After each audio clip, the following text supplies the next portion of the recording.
Alright guys, welcome to Goth and Jock. Basically what we're doing today is reviewing Star Wars, The Force Awakens.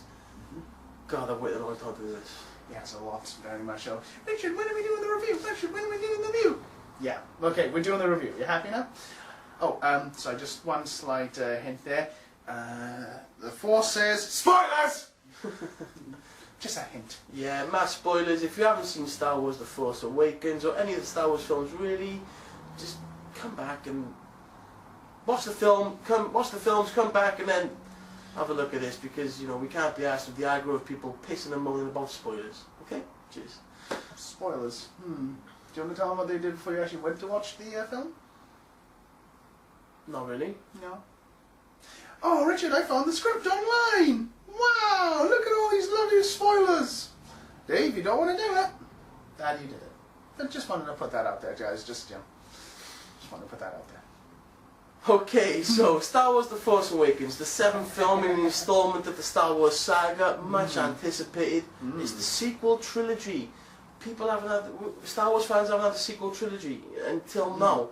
They've waited 30, 40 odd years for this. True enough, true enough. As well as it's kind of unusual territory. We've had plenty of prequels, not just in the movies, but also plenty of cartoons. You know, Star Wars: The Clone Wars, even Rebels running on at the moment. Obviously, you know, there've been the books with the expanded universe, but now we've been told that's no longer canon because of obviously these films. But yeah, I think this is a bit of uncharted territory for yeah, it's fantastic because, you know, it meant that, you know, when this was announced in 2012, it meant the progression of Star Wars as a story. It was going to go on. Han, Luke, and Leia. We were going to find out about their stories and their children and what happened next to the galaxy, far, far away. Brilliant. And so yeah, it's directed by J.J. Abrams. He directed. Didn't he direct Star Trek? Yeah. The newer ones. Yeah, he directed Star Trek. I'm not first on Star Trek either, to be honest with you, but he did a good enough job to get the job at Star Wars, the big one. Yeah, true enough, and to be fair, he did a better job with Star Wars than he did with the Star Trek films. To me, personally, I do like my Star Trek just as much as my Star Wars. I watched the old stuff, so I wasn't too happy about those, but hey, so you think Star Trek is as good as Star Wars? It's different. It's a different kettle of fish, but we, you know, I think we're committing a cardinal sin here as well, talking about Star Trek and Star Wars in the same review. So let's just move on, you know, quickly. Fair play. It stars Daisy Ridley as Rey. It stars John Boyega as Finn. We got Kylo Ren, and then we got the new cast back as well. Apart from a certain. Sorry, the new cast back, is it? No, the old cast back. You said the new cast back. Fuck off! Fuck off! You're ruining my fucking Star Wars review! Oh, he's been desperate for this. Right, okay, anyway, so let's hit the point, moving on. Right, how excited was you then, Mitch, to hear those opening credits for the first time since 2005? Just sitting in the cinema, when it went dark, it's coming, it's coming, it's coming. You know, it's just seeing they follow the same formula as well in regards, you know, the scroll, the music. They didn't try to mess with that. They didn't try to jazz it up in any way. They followed it traditionally. It was beautiful. Just the thing is as well, you know, after the credits, straight away you got you see the stormtroopers. They're going straight to Jakku. They're looking for Luke Skywalker's lightsaber. The music is intense. It's racing. Something's happening straight away. Wow. And for me, I was completely immersed in the film straight away. Straight away, I was like, "We're fucking back. This is a galaxy far, far away. Yeah. You know, we're advancing the story." And it's brilliant. Of course, as well. I mean, not just Luke's lightsaber. They're looking for Luke directly there as well. That's beside the point there as well. But you know, as an X-wing on Jakku, hint of a rebellion, and so on and so forth. One thing I did like about this film. Yes, you had obviously the First Order versus the Resistance and so on and so forth, but it didn't seem to focus on those too much as well. It seemed more about the new characters, like say Kylo Ren, Rey, the hunt for Luke Skywalker. So it seems to focus more on the Jedi and the Sith and what potentially could that sort of thing as well. So I think you're right there. That the politics did take a back seat, and in the prequel trilogy, that obviously wasn't the case, and a lot of people were pissing and moaning about that. But you know, everyone knows that the prequel trilogy wasn't that great. I personally still love them, but you know, it's... And I'm old school, really old school. But that's beside the point. What the fuck has that got to do with anything? I grew up with Star Wars as well. I remember the old films, and I still say you know, the classics are always the best out of the lot. But yeah, of course, the classics are the best, but the prequel trilogy for me is still as part of Star Wars as any other episodes. For well, yeah, of course, as well. It all comes together there as well. But you know, that's an argument for a different video altogether there as well. So moving on, also, like I say, we start off at Jakku, a small little desert planet. Obviously, some shit happens. Kylo Ren does something that no Jedi, Sith, or anyone for that matter. Yeah, you know about the laser, the bolts, yeah, as well. He catches it in the air. But on top of that as well, it gives you an idea of how powerful or how unrestrained the Force is. The fact every Jedi and Sith has to do some sort of gesture to obviously use their powers. Kylo Ren immediately catches the bolt, but then puts his arm down and just carries on walking as if he's not even trying. Yeah, that was quite strange. I like that, actually. It just gives a sense of really how powerful Kylo Ren is, and you know, is in the case now because there's virtually no Jedi or Sith left in the galaxy. These people now have untapped power to, you know, no one else is using, sort of thing. So immediately that caught our attention right there. You know, who the hell is this guy? You know, it's different. You know, we haven't seen that kind of Force power used, have we? You know, especially to just that extreme sort of thing. Yeah. To keep it there as well. Was he concentrating on it the whole time, or? Yeah, well, he didn't seem like it, but you know. But you know, like I say, it started off with kind of a bit of a big bang, to be honest, there as well. And obviously the story expands. We then meet Rey living in a bit of a jungle. Yeah, there's so much to talk about. You know, I'm sure everyone who's watching this review knows the story well by now. It's just like, it was more than film. It was like going back to your childhood, all those feelings you felt when you first watched Star Wars. Oh yeah, you were there in the cinema and you were rewatching it again, and it was fresh, and you didn't know what was going to happen, and so many questions were answered. There's 10,000 more questions. Who's Rey? What happened with Kylo Ren? Who's this Lord Snoke or Grandmaster Supreme Leonard Snoke? You know, apparently he's Gollum. Well, yeah, you know, he did fall into a fire pit. I mean, Stoke did look a bit messed up. Stoke, yeah. Like Stoke City, football. I hate football, I really do. As well, you have to bring a football thing into an awesome Star Wars review. Yes, I'm so sorry. Thank you, I feel so much better now. I'm sorry. Anyway, that's beside that point there as well. Whether it's Gollum or potentially Darth Vader, some people have theorised, or even Darth Plagueis, who knows? Again, but that's the whole point, is we don't know who this guy is.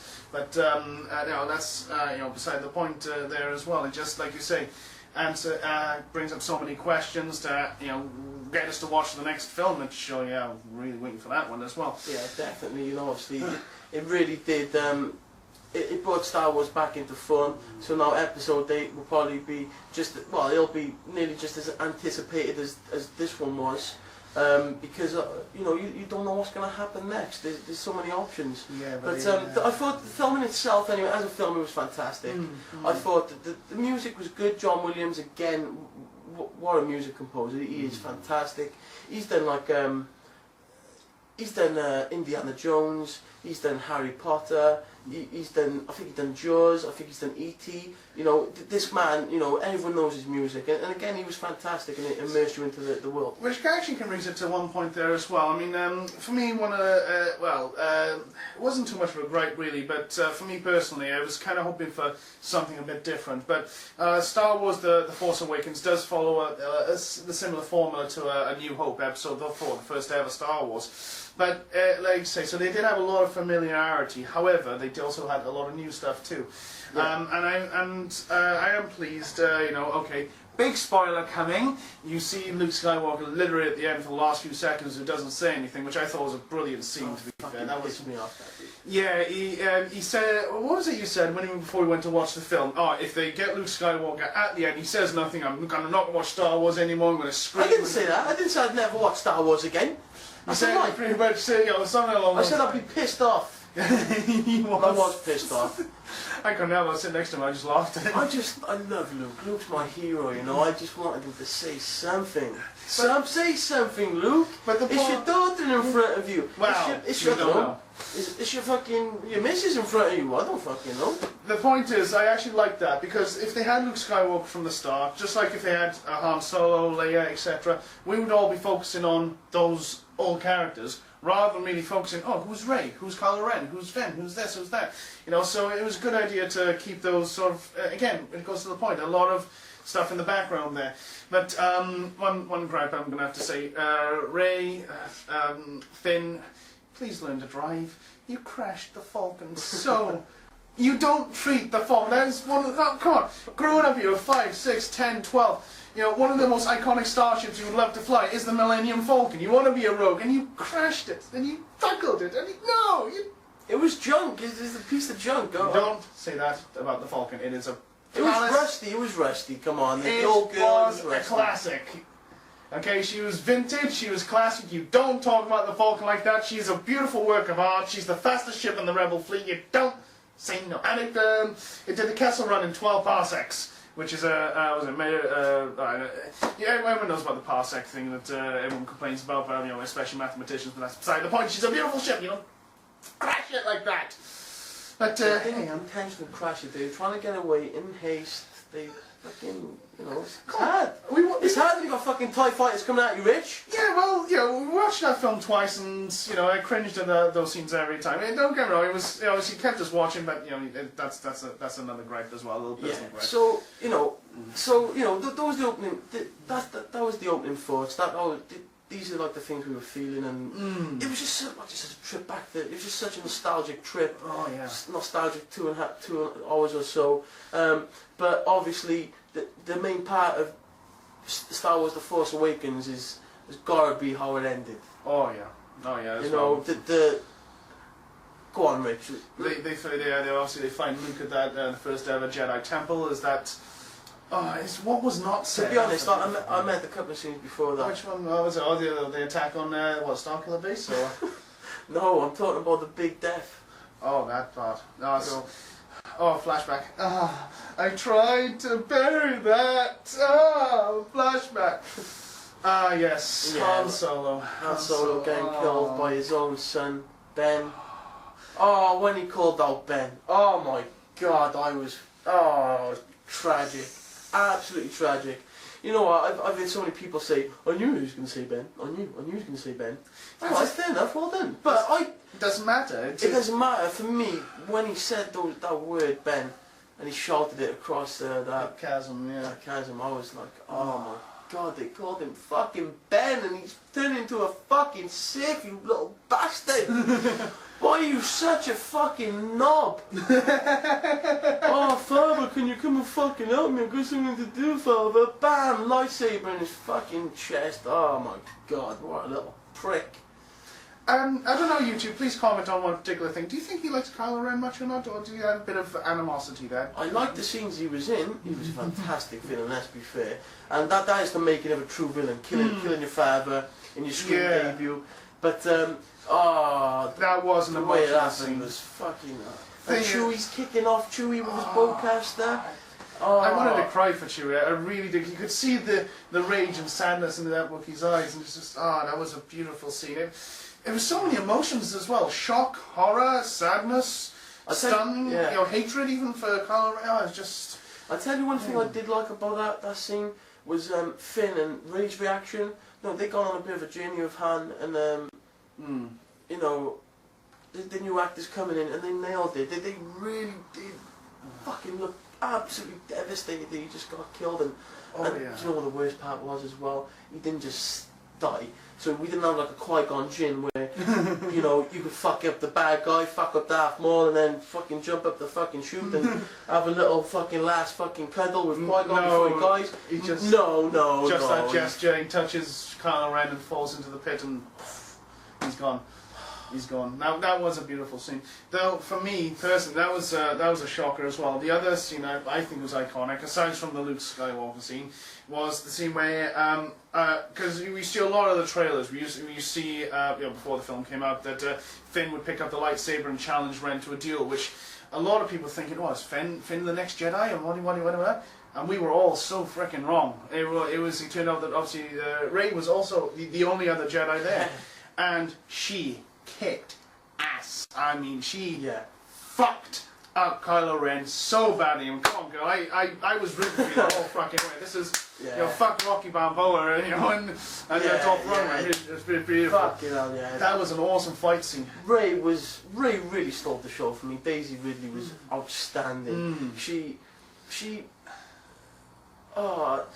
transcended the gender, you know, like that scene where she's like, she got the hat on in Jakku, she got the helmet on, and she's just chilling there, eating with her mouth open, just chilling. She's the last, like, isn't she? She fucking, and Finn's trying to hold her hand, and she's like, get the fuck off me, you fucking dweeb. And then Finn's on the front, she's like, come on, I need to pilot this fucking ship and get us out of there, mate, come on. Oh yeah, was it? No, that's junk, we gotta go for that ship. Oh shit, we gotta go for the junk. She was amazing, and then I tell you what, the first time I saw that, because we saw it twice, I saw it twice in the cinema. The first time I saw that moment where the lightsaber's in like mid-air, and it's like I was hoping for Luke. I was hoping that Luke would grab that saber and he'd just come and fuck shit up. But when it was Rey, the first time, and when I saw how powerful she was, and then she fucked up Kylo Ren, who's the grandson of Darth Vader, I was a little bit cheesed off because I just felt a little bit cheated in terms of like the Star Wars mechanics, because like I just thought, well, you know, that's the whole point as well. What, you've done a couple of Jedi mind tricks? Well, again, it goes to show when she was in that. No, I know. That was the first time I seen it, but the second time I seen it, I loved it. I was like, this is amazing. This is, you know, the whole point is she's a badass. Now in the next one, let's find out who she is. Oh yeah, true enough. For me though, the iconic scene, and I hope that they sort of follow this sort of formula there as well. I mean. For me personally, I hope like the First Order and the Resistance and the Republic, or what's left of it, you know, they take us, so they're like sort of background noise, a little white noise in the background there. For me, there was the scene where after Rey and Ren have obviously exchanged blows, and obviously the planet starts blowing up, Starkiller Base starts blowing up, the chasm sort of splits, and then you got Rey on one side and Ren on the other, looking at each other. It's almost like the Force is, finally awakened, and here's the battle lines. The battle lines are drawn, and these two are going to decide the fate of everything. Yeah, you know? that was really. I really liked that. Yeah, that was cool. It's like the Force saying, "Not yet. You are gonna have your pinnacle fight, but not yet. It is not your time yet." And I thought that was a really powerful moment. It just, what was not being said between those two? They were looking at each other. You know, Ren's so shocked as to who he's fighting, and Rey, you know, a mixture of emotions. What's she meant to be feeling? And what do you think, Rich, of the people who will say, Rey only defeated him only because he was injured and stuff, and he was mentally distressed because he killed his father? Does that, for you, have a massive impact on the fight? Because at the end of the day, you could have a bowcaster fucking... Okay, first of all, I would say that would actually help Kylo Ren not make him weaker as well. Obviously, the distress, the rage, and the emotional upheaval would help a Sith, not hinder him. The pain, yeah, but then again, while he starts bashing himself, he could be getting the pain there to make himself more angry, you know, that there too. But... There was, again, Rey was showing the same sort of potential. Like I say, that stormtrooper in the dungeon, who oddly enough, if you believe what's obviously out there in the news, was played by another other than the recent James Bond. Yeah, Daniel Craig. Yeah, he was in there as well. Apparently, who went there and decided to do it for a laugh, and yeah, surprisingly enough, so James Bond can be beaten by a Jedi with little effort. So there we go. But you know, the fact again, she just didn't have to do the hand gesture. She managed to get that stormtrooper under her thumb with. And that moment when she was, you know, on the edge of the cliff, and she remembers of the Force, and was like, she just so found tranquility and just linked into it. It's just so naturally. So that's what I was saying. The first time I saw that, I was a bit like, Oh, fuck off! Fuck off! What do you mean? Oh, I remember the Force! Oh, the Force! The fucking Force, I remember, yeah. Like the way Finn fucking said about it. Oh, don't worry, Han, we'll use the Force. It doesn't work that way! Exactly, that's what I was thinking. The second time I come to terms, but that's partly because I'm pretty sure she's Luke's daughter. But there you go, we'll get into that in another video. Yeah. But yeah, let's quickly wrap it up, okay? We got we'll do best moments, we'll do worst moments very quickly, and then we'll say how we rate it. Let's make it a couple of best moments. There was so much to pick on. Let's do it like come on, because we're gonna run out of time, mate. True enough. Okay, well, to be fair, we've spoken Sorry, a lot. mate, don't cry about it, like, do you mean? No. We can talk about it after the camera, you know. Okay, thanks for going and just putting me on the spot there. I love you too, bitch. But there we go. Best moment. Right, best moment. Because we've spoken about so many other moments as well, I'm going to pick the one where Han Solo just turns around to Chewie and goes, "Can I borrow that?" And bang, bang, bang, bang, bang, bang. I like this. It's just, this is the glint in his eye. It's just, Han Solo's been with Chewie so long, he's never thought to use the bowcaster. In this case, wow, this is a beautiful toy. I like this toy. It's just that little bit of, between, Chewie and Han there. I just like that. That was a nice little moment. What about your worst moment? Let's see. Yeah, I know we already talked about it, but they kept crashing the Falcon too much. That caused me physical pain, and that made me want to cry, and they just kept crashing the Falcon. Do that fucking... No, it was a small case of, here's a driving handbook, here's the Haynes manual for the Millennium Falcon, go read. But, that's just me, because I wanted the Falcon myself, and just drive around. Right. Okay. Anyway. Joyriding. You're a fucking hypocrite. Oh, they can't crash the Millennium Falcon when they're trying to get away from fucking First Order TIE Fighters, but I want to go for a fucking joyride in the fucking Falcon. Who says that having a joyride doesn't crash the damn thing? Joyride it probably. You'd be going for fucking asteroid fields and all sorts, you prick. But I wouldn't be crashing it, so there, fuck you. Well, fucking hell. Okay. That's for you. Go on. Firstly, best moment for me. I'm probably gonna go with the Vision. I like the Vision when she goes downstairs in Maz Kanata's castle. She goes downstairs and the lightsaber is calling out to her. Anakin and Luke's old lightsaber, and she has the Vision. You see Luke. No, you don't. Sorry. Yeah, you do because he touches R2D2. You do. You see Luke touching R2D2. You see the archway of the Bespin. Of Bespin, where Luke and Vader have that legendary duel in Empire Strikes Back. You hear Ewan McGregor as Obi-Wan. You also hear Alec Guinness as Obi-Wan as well for a slight little bit there. Even Yoda was in there for a couple of seconds. Yoda was in there. Raiders here, first steps. And I was just like, yes, she got a connection, this girl, she got a connection. And it was just like, I liked it. I just really liked it. It was a good scene to be fair. So much happened so fast. I wanted to see that connection between this film and the other films, the 6 other films, So to get Ewan McGregor and Alec Guinness in there as Obi-Wan, it just tied it up nicely for me, and it was we're continuing the story. The power is coming from these old Jedi, the light side, and I like that. Worst moment for me probably gotta be. So you're in the same spot as me, aren't you? No, I got a couple. Of bad moments. Just because I'm overly critical, but that's because of Star Wars, because it's so dear to my heart that any little thing I'm going to pick on and go, oh, I don't like that, whatever. Probably going to go with Han and Leia's reunion. And fucking hell, who pops up? Oh, come on! Fucking skinny, fucking stupid ball of fucking grease. We'll C-3PO comes out and he just ruins their lovely moment. Everyone was waiting for that.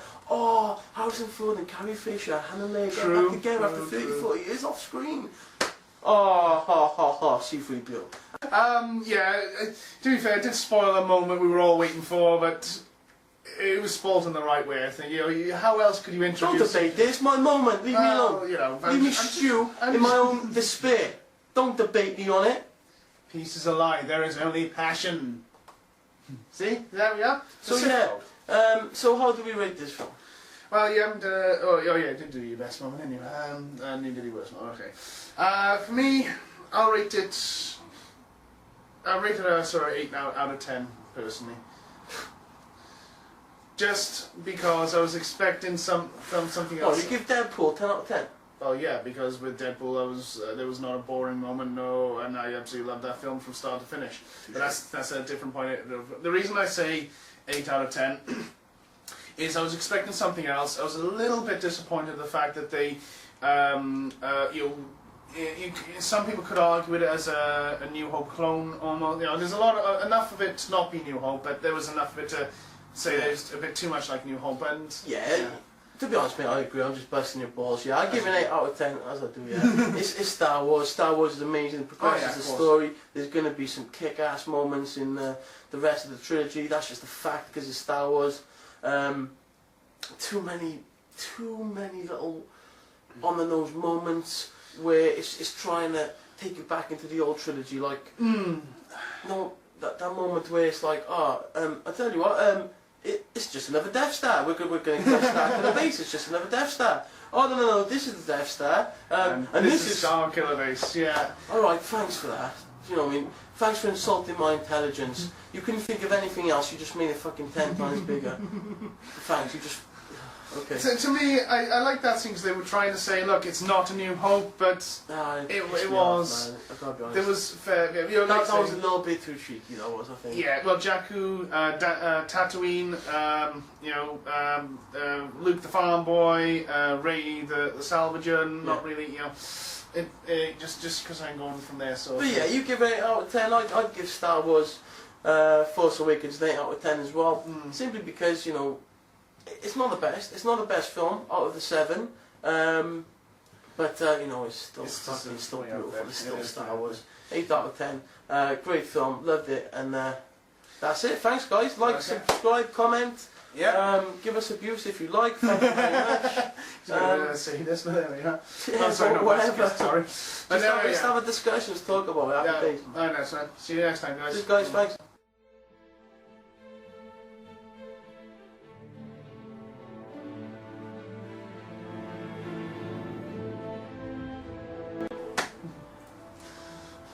Shit for doing it. Yeah, it wasn't. I thought it was alright.